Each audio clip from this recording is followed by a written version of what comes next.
पासून जो कमी बजेटमध्ये सुरू होणारा व्यवसाय आहे तो आहे भाजीपाल्याचा व्यवसाय। आणि भाजीपाल्यामध्ये वेगवेगळ्या टप्प्यामध्ये वेगवेगळ्या सीझनमध्ये आपण जर मागणी असणारे जे फळ पिके, भाजीपाला किंवा विविध पदार्थ जे भाज्या घेतल्या तर आपल्याला नक्कीच मार्केट मिळत असते। असंच बीड या ठिकाणी एका शेतकऱ्यानं आता बघू शकतात आपण उत्कृष्ट अशी फुलगोबीची लागवड केलेली आहे। आणि पावसाळी सीझन मध्ये आलेली ही फुलगोबी उत्कृष्ट प्रमाणात वाढ झालेली आहे आणि याचं भरपूर असे फळ लागायला सुरुवात झालेली आहे। तर सांगण्याचा अर्थ एकच आहे की शेतकऱ्यांना छोट्या प्रमाणातच या ठिकाणी फुलगोबी आहे आणि त्या ठिकाणी आपण बघू शकतात टोमॅटोची शेती आहे।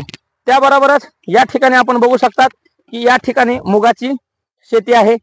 तर मूग डाळ ही मोठ्या प्रमाणात लागणारं पौष्टिक एक अन्न पदार्थ आहे। याचं कमी कालावधीमध्ये येणारा पीक आहे आणि यानंतर आपण दुसरे सुद्धा पीक घेऊ शकतात। शेंगा मोठ्या प्रमाणात लागलेल्या आहेत आणि याचा फायदा आपल्याला एक चांगलं उत्पन्न घेण्यासाठी नक्कीच होत आहे। डाळ आणि त्यापासून मिळणारं उत्पन्न मूग, कारण का ह्याचं आजकाल काय झालेलं आहे उत्पन्न घटत चाललेलं आहे। तुम्ही बघू शकतात कापूस आहे, तूर पीक आहे, इतर पिकांचं प्रमाण खूप कमी झाले।